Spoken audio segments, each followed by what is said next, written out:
नमस्कार किसान भाइयों, मैं प्रदीप धारीवाल, गांव जगुआ खुर्द, जिला अमरोहा, उत्तर प्रदेश से हूं। और मेरा मेन मकसद जो है वो किसानों को सही रास्ता दिखाना है।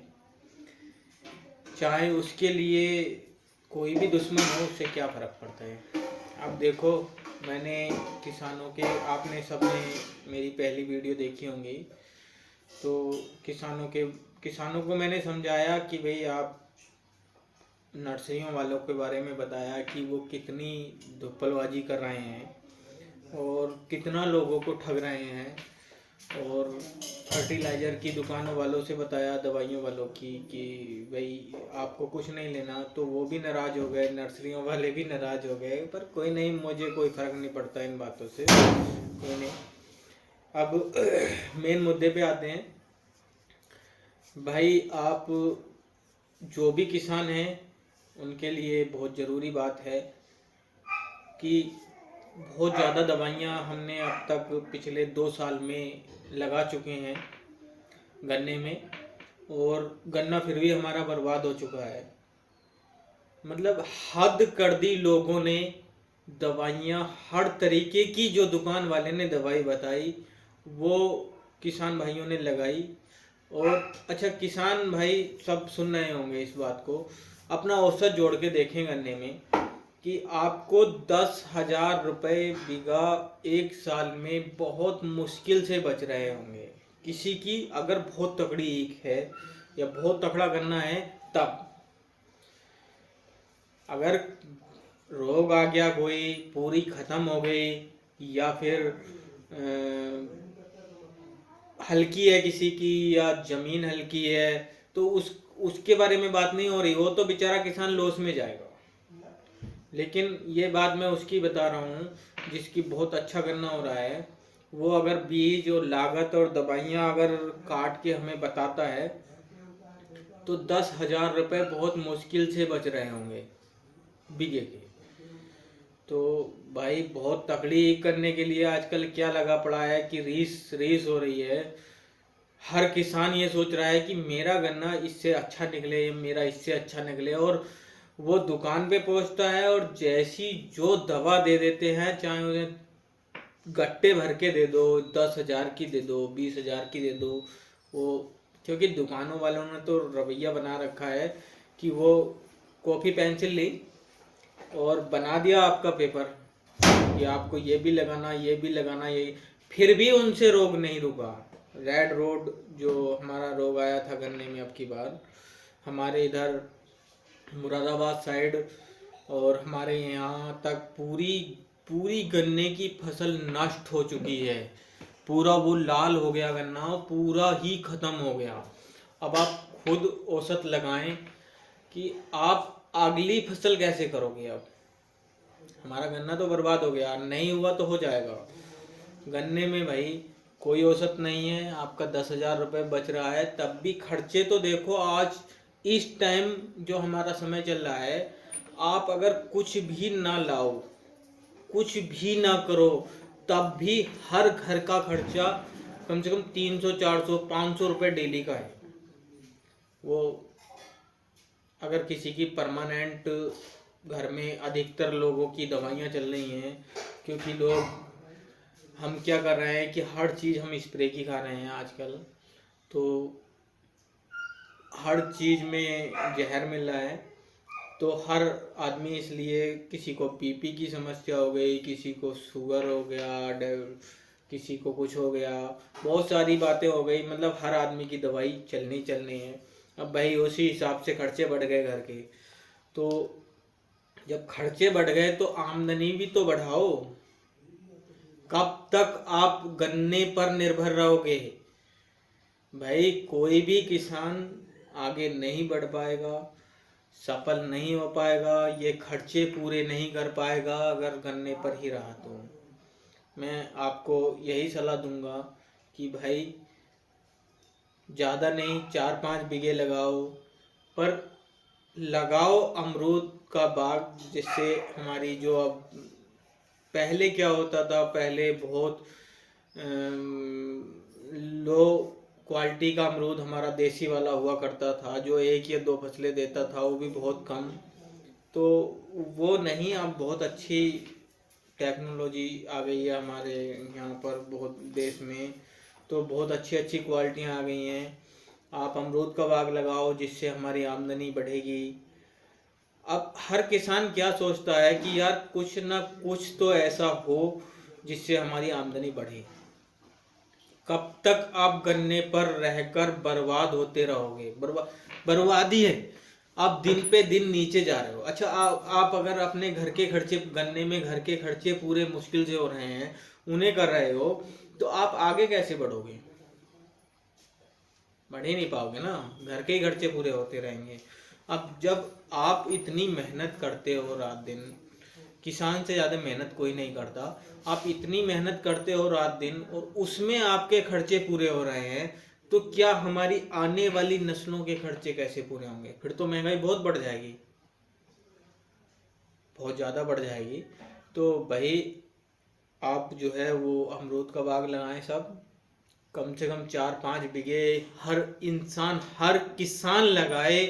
जिससे क्या होगा कि हमारी हर 3 महीने में हमारे पास पैसा आएगा। गन्ने में क्या होता है, 1 साल में 1 बार आता है। जब तक गन्ने का 1 साल का पैसा आता है, तब उससे 3-4 महीने पहले ही, जिसे हम बोलते हैं चमासे में, बरसात के टाइम में किसान बिल्कुल ही खाली हो जाता है। अब उससे जब तक गन्ने की फसल बिकनी शुरू होती है, तब तक वो अपना उधार पानी लेके अपना काम या अपने खर्चे चलाता है। फिर वो कुछ टाइम तो निकल जाता है उधार पानी उतारने में, और फिर वो जो पैसे होते हैं वो अपने खर्चों में हो जाते हैं। तो भाई आगे नहीं बढ़ पाओगे।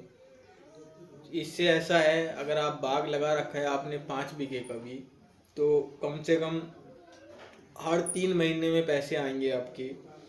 हर 3 महीने में अगर आपने एक फसल के पैसे अपने खर्चों में ले लिए, 2 फसलों के पैसे बचेंगे, और आपके 5 बीघे में कम से कम 2.5 लाख रुपए की एक फसल, कम से कम बता रहा हूँ मैं, एक फसल बिकेगी तो 7.5 लाख रुपए हो गए। अब अगर आपने एक फसल के पैसे 2.5 लाख रुपए अपने खर्चों में यूज कर भी लिए 1 साल में, तब भी आपके 5 लाख रुपए सेव हो रहे हैं 1 साल में। तो भाई 5 ना हो 4 हो जाए, लेकिन हो तो रहे हैं ना, गन्ने में तो नहीं हो रहे। दूसरी बात, गन्ना एक इंसान का काम नहीं रहा, गन्ना 3 जने कम से कम घर के हों। और भाई आजकल तो 3 जने तो मतलब ही नहीं है, मजदूर तक नहीं मिल रहे। तो इसमें बाग में आप क्या करोगे, आपको मात्र शुरू के 6 महीने की मेहनत है, जिसे हम बहुत आसानी से कर सकते हैं, क्योंकि हम गन्ने में पूरे साल मेहनत करते हैं और हर साल करते हैं।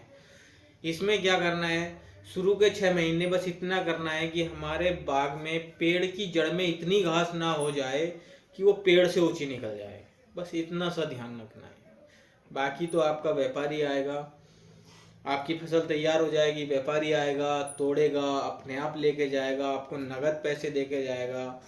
और आप गन्ने में पहले उसे काटोगे, छोलोगे, फिर उसे भरोगे टिपलर में, सेंटर पे डालोगे, कुछ सेंटर वाला तोला मार लेगा, फिर एक छोड़ो, फिर एक नए मेरे जो है दुश्मन तैयार हो जाएगा। नर्सरी वाले और दवाइयों वाले तो आई हैं, और मील वाले और सेंटर वाले और हो जाएंगे। फिर वो सेंटर पे तोला मारेगा, तो आपका तो वैसे ही बटाई हो रही है, कुछ तो वो छोलने वाले ले जाएंगे। वो जो ठेका चल रहा है 40-50 रुपए कुंटल का, भाई 325 रुपए रेट है, 50 रुपए छोलने वाला ले लेगा, कुछ तोला मार लेगा। तो आप ये तो देखो कि गन्ने में बच का रहा है भाई, ये तो बताओ। पर वो क्या है कि हमारे किसान भाई क्या हैं कि वो किसी भी नई चीज़ को करने से पहले 10 बार नहीं 1000 बार सोचते हैं कि यार कंफ्यूजन होता है। वो पता क्या है कि अगर एक आदमी आकर सही बात आपको बता रहा है तो उस पर आप यकीन नहीं करोगे, 10 तरह के उससे सवाल पूछोगे और उसकी छानबीन करोगे, फिर तब जाके यकीन हुआ ना हुआ। लेकिन झूठ अगर आदमी बोल रहा है, कोई भी आके मतलब आपको ठगने की कोशिश कर रहा है, फरेब कर रहा है, तो उस पर बहुत जल्दी यकीन हो जाता है। यही बात बच्चों की बातें हैं। जो बच्चे होते हैं वो गलत एक्टिविटी बहुत जल्दी पकड़ लेते हैं और सही बहुत धीरे धीरे पकड़ते हैं। तो यही बात है भाई, गन्ने में हमारी रीस पे रीस लगे पड़े हैं लोग। तो नया करने के लिए आप 10 फिर ही सोचते हैं, यार करें ना करें, लॉस ना हो जाए, ये ना हो जाए। भाई इसके लिए सीधा सा सिंपल आपको एक बात है, जिसको भी डाउट हो रहा है कि यार गन्ने से ज़्यादा आमदनी हो पाएगी नहीं हो पाएगी, ये है वो है, वो आए मुझसे संपर्क करे, मेरे पास आए, मेरा बाग देखे, क्वालिटी देखे, टेस्ट करके अमरूद देखे, अमरूद का साइज देखे। जो इस समय मेरे बाग में आधा किलो का भी अमरूद लगा हुआ है, आधा किलो से भी ज़्यादा अमरूद होगा, जो मतलब 500-600 ग्राम की उसकी मतलब वजन होगा, वो भी लगा हुआ है। फिर उसका टेस्ट देखें, फिर आप बाग देखें, पेड़ देखें, उन पे कितना फल आ रहा है, कैसे, पूरी जानकारी लें, उसके बाद कर लें। अब भाई आपको इतना इतना एक्सपीरियंस, अच्छा एक बात बताओ, इतना आपको समझाने वाला या बताने वाला ये सब कुछ मिल रहा है, मैं ये सब किस लिए कर रहा हूँ? सिर्फ मेरे किसान भाई, जो मैं भी किसान हूँ, पिछले लगभग 12-13 साल से मैं किसानी में लगा हुआ हूँ और मैंने हर तरीके की किसानी की है। मैंने गांव में नंबर 1 मैन था और गन्ना भी काटा है, लेकिन भाई मैंने सब वो सब जोड़ लिए हैं, कुछ नहीं बचता किसान को। तो आपको तो एक गाइड करने वाला बंदा मिल रहा है, मेरे पास तो कोई नहीं था। जब मैंने इस चीज़ की शुरुआत की, कोई गाइड करने वाला नहीं था, लेकिन रिस्क लिया। रिस्क लेने के बाद तभी तो हमें सफलता कब मिलती है, रिस्क लेना बहुत ज़रूरी है। अब एक छोटा सा बच्चा होता है, अगर वो इस डर से कि मैं गिर जाऊंगा, चलेगा नहीं। छोटा सा बच्चा चलेगा नहीं कि मैं गिर जाऊंगा, अगर इस डर से वो चलेगा नहीं तो चलना कैसे सीखेगा? बैठा ही रहेगा ना। बैठा है कि यार मैं अगर खड़ा होके, वो सोचे कि मैं खड़ा होके चलूंगा तो मैं गिरूंगा, मेरे चोट लगेगी, तो भाई वो चलना कैसे सीखेगा अगर वो इस डर में बैठा रहेगा? हमारे किसान भाई क्या है, इसी डर में बैठे हुए हैं कि यार लॉस ना हो जाए, लॉस ना हो जाए। अरे मेरे भाई, मैं आपको गाइड कर रहा हूँ, मैं आपको सारी बात बता रहा हूँ। कोई भी व्यापारी, कोई भी दुकान वाला, कोई भी हो जो अपनी आमदनी नहीं बताता, आप नॉर्मल, हम एक देसी किसान है, नॉर्मल सी बात है, कोई ढोर खरीदने वाला व्यापारी हो, आपने अपने कभी ढोर बेचे हों या पेड़ बेचे हों या छोटी छोटी बातें हैं, तो उससे आप पूछना, पता क्या कहेगा अगले दिन आगे? यार मुझे कुछ नहीं बचा, यार कुछ नहीं बचा, यार आपके सौदे में कुछ नहीं बचा, चाहे वो ढोर हो हमारा, गाय भैंस हो, कुछ भी हो, या पेड़ हो। अगले दिन जब वो बेच के आएगा, कहेगा यार आपके आपके सौदे में कुछ नहीं बचा। तो मैं ये बात आपको इसलिए बता रहा हूँ कि भाई कोई भी अपनी आमदनी नहीं बताता, लेकिन मैं क्यों बता रहा हूँ? हमारे पास जो किसान आते हैं, कुछ किसान ऐसे भी आते हैं जो बोलते हैं कि यार हम तो बाग लगा रहे हैं, पर यार किसी और को ना बताओ, अगर इतने सारे बाग हो जाएंगे तो मिट्टी कट जाएगी इसकी, अमरूद की। मैंने कहा नहीं भाई, ऐसा नहीं है। अब ऐसा है, अगर हमारे पास इकल्ला बाग है तो मतलब एक हैं, दो हैं, व्यापारी जाएंगे जो आसपास के लोकल के होंगे या वो होंगे। अब मेरे पास मेरा अकेले का बाग था, तो दिल्ली से फ़ोन आया, आज़ादपुर मंडी से, तो उन्होंने कहा कि भाई हमें जो है वो 500 क्रेटें डेली चाहिए। हम अपनी लेबर भेजेंगे, अपनी सवारी भेजेंगे, हमारी लेबर अपने आप तोड़ेगी, लेकिन डेली की 500 क्रेटें चाहिए। अब भाई मेरे पास इतना बाग नहीं था कि मैं डेली की, आधी फसल मेरी टूट चुकी थी उस टाइम पे बरसात की, तो डेली की मैं 500 क्रेट नहीं दे सकता था। तो अगर मेरे गांव में आसपास कोई और बाग होता, हालांकि अब लग गए हैं, लेकिन उस टाइम अगर कोई होता तो मैं उनसे हाँ कर देता और मेरा वहाँ रेट कम से कम 10 रुपये ज़्यादा ही जाता। 10 रुपये अगर किलो पर एक आपका ज़्यादा जाएगा और आपके 100 कुंटल निकल रहे हैं तो कितना मुनाफा मुझे होगा। तो भाई अगर मैं किसी को ये बात नहीं बताऊंगा कि मुझे कितनी आमदनी हो रही है तो कोई नहीं लगाएगा। अगर मान लो अब मेरे गांव में या आसपास लगे हैं तो वो इसलिए लगे हैं कि मैंने उन्हें बताया कि हाँ भाई आप भी करके देखो इतनी आमदनी है, तभी तो लगे हैं। अगर मैं उन्हें मना कर देता कि नहीं भाई कोई आमदनी नहीं है, कोई ना लगाना, और मैं उस आमदनी को लेता रहता तो उसमें नुकसान मेरा भी था। मेरे तो 10 रुपये किलो से जो घटे हैं वो 10 रुपये किलो से बढ़ जाते। तो आप खुद समझदार हो, हर किसान भाई समझदार है, ऐसा कुछ नहीं है भाई। बहुत जनसंख्या है हमारे देश की, तो इसकी मिट्टी कभी नहीं कटेगी, क्योंकि सेब से भी ज़्यादा लोग अमरूद को पसंद कर रहे हैं। ये बहुत ही स्वास्थ्य के लिए बहुत ही लाभदायक है, पेट के लिए हमारा बहुत अच्छा होता है। तो इसलिए ज़्यादातर लोग अमरूद को पसंद करते हैं। और इसकी मार्केट भाई अच्छी क्वालिटी अगर आपके पास है तो मार्केट कभी नहीं घटेगी। अगर आपने क्वालिटी लोकल लगा रखी है, या बहुत सारी क्वालिटियां हैं इसमें भी, ताइवान में भी, तो कुछ में ऐसा होता है अंदर कपास टाइप हो जाती है, जो अमरूद की पूरी बाहर से बहुत अच्छा लगता है देखने में लेकिन अंदर से अच्छा नहीं निकलता, उसकी मार्केट नहीं होती। कुछ क्या होता है फीका होता है, बिल्कुल होता मोटा है आधा किलो तक जाली वाला हमारा अमरूद, लेकिन वो बिल्कुल फीका निकलता है। तो भाई मैं इसलिए ही पहले से बता रहा हूँ, रोज बता रहा हूँ, हर किसान को समझा रहा हूँ भाई क्वालिटी बहुत ज़रूरी है। हम गन्ने से आप बहुत अच्छी जल्दी समझ में आ जाएगी आपके। गन्ना है, अगर हम गन्ने की अच्छी किस्म लगाएंगे तभी तो अच्छा होगा ना। पहले क्या होता था, कापिया बोलते थे हमारे क्षेत्र में, तो आप पता नहीं क्या कहते थे, बहुत 10 साल पहली बात हो गई। तो उसमें क्या होता था, किसी की 2 पर्ची बीघे का निकलता था, वरना तो 1 पर्ची बीघे का निकलता था। उससे बाद 38 आया, अब 38 बहुत अच्छा निकला। तो जब हम मेरा कहने का मतलब यही है कि जब हम बीज अच्छा बोएंगे, अच्छी नस्ल का बीज बोएंगे, तभी तो अच्छी फसल होगी ना। अगर हम लो क्वालिटी का बीज बोते हैं, क्यों गेहूँ हो धान हो कुछ भी हो, तो फिर हमारी क्वालिटी कहाँ आएगी। अब अगर हम बो रहे हैं सरबती, तो भाई सरबती के रेट ही बिकेगा ना धान भी। अगर पूसा बन बो रहे हैं तो पूसा बन के रेट का बिकेगा। तो आप खूब अच्छी तरह दिमाग में बैठा लो भाई किसान भाइयों, कि अगर सबसे पहली चीज़ है क्वालिटी। अगर हम बहुत अच्छी नस्ल का बीज बोएंगे तभी अच्छा फल आएगा, तभी हम 12 साल तक अच्छी उसकी पैदावार ले सकते हैं, बहुत अच्छा मुनाफा ले सकते हैं। तो भाई फिर मैं यही कहूँगा कि हर किसान भाई बहुत अच्छी क्वालिटी देखे। ताइवान में बहुत ज़्यादा क्वालिटी हैं, 19 क्वालिटी हैं, और रोग भी बहुत ज़्यादा है, लिमिटोर का बहुत ज़्यादा समस्या है।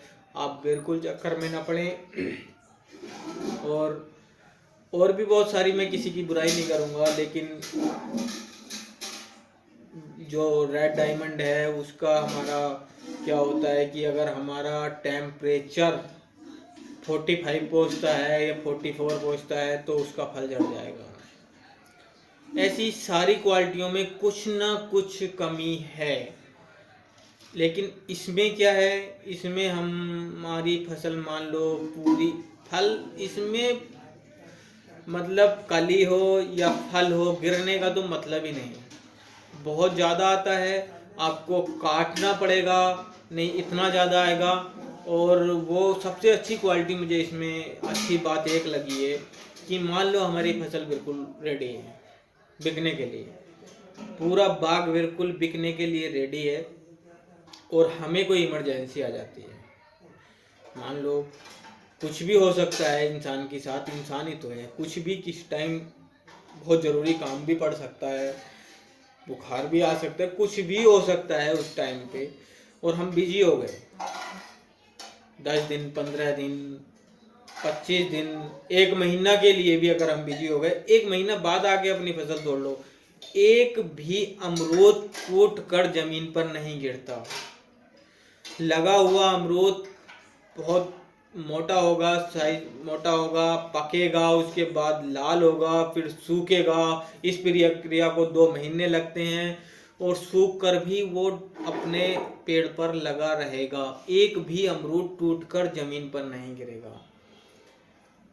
नहीं तो बहुत सारी फसलें हैं, फसलों में भी ऐसा होता है। गेहूँ है जैसे हमारी, तो अगर वो बिल्कुल पक गई तो भाई वो बेकार होने के चांस बहुत जल्दी, बहुत हर किसान बहुत जल्दी करता है, जल्दी हमारी गेहूँ घर आ जाए, जल्दी गेहूँ घर आ जाए, कहीं बारिश ना हो जाए, ऐसे ना हो जाए वैसे। इसमें भाई कोई खतरा नहीं है।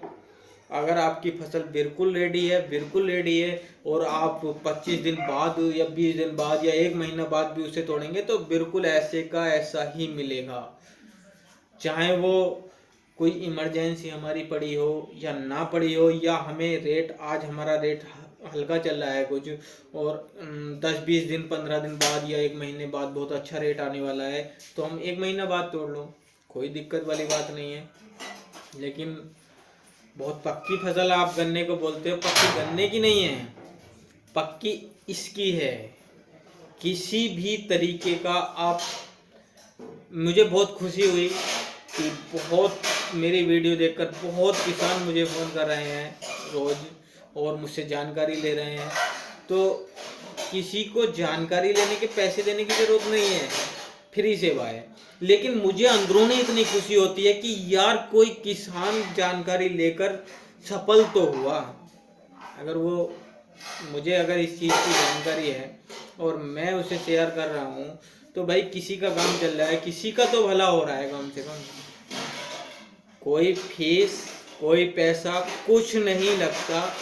आप फ़ोन करके जानकारी लें, मैं आपको बताऊंगा किस तरीके से करें, आपको ऐसा तरीका बताऊंगा, ना ही आपकी मेहनत ज़्यादा लगेगी, ना ही आपको दवाइयों की ज़रूरत पड़ेगी, और ना ही आपको स्प्रे की ज़रूरत पड़ेगी, और उसके बिना से आपकी इतनी अच्छी फसल और इतनी अच्छी आमदनी होगी।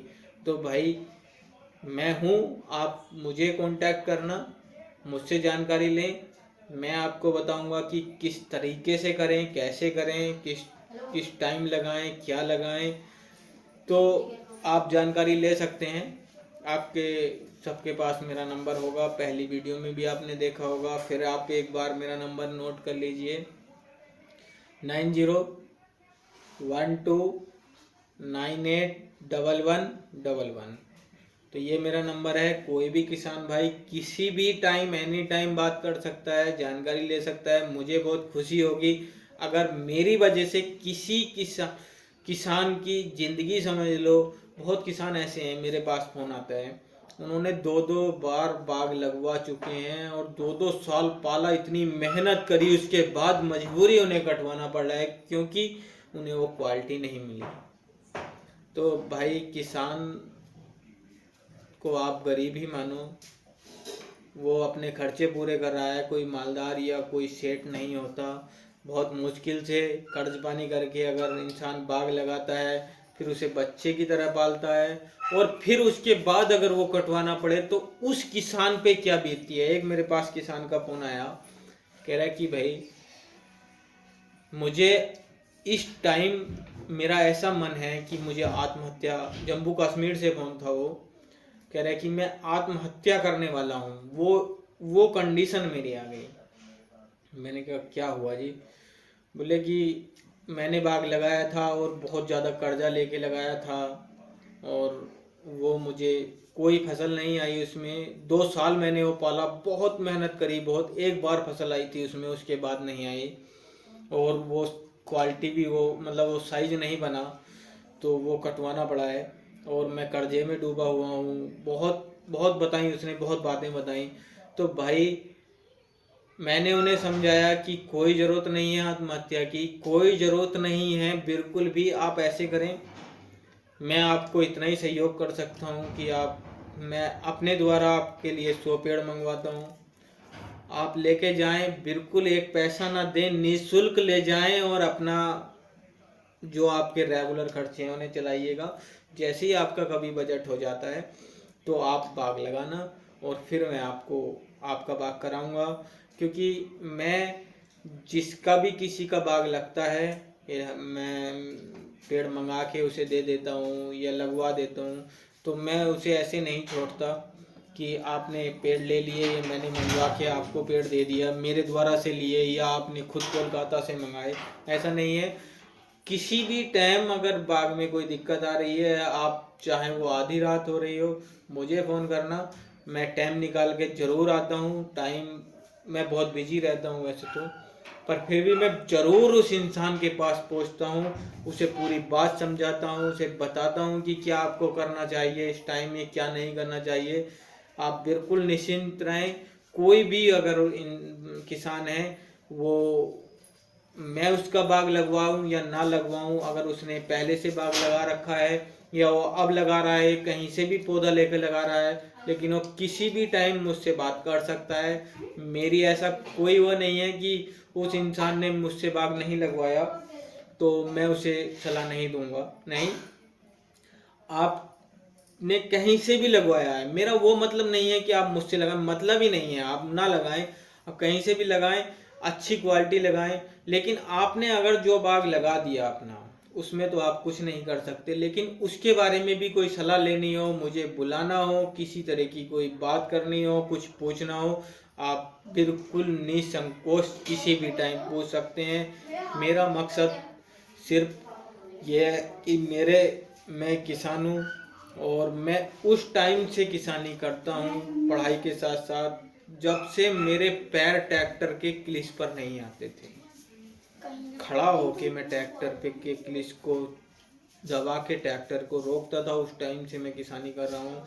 क्योंकि पापा बहुत साल हो गए, अब तो एक्सपायर हो गए, लेकिन उस टाइम भी बहुत बीमार रहते थे। मैं पढ़ाई के साथ साथ खेती भी करता था, तो मुझे बहुत प्रैक्टिकल भी एक्सपीरियंस है और एग्रीकल्चर से मैंने पढ़ाई की है, तो वैसे भी है नॉलेज।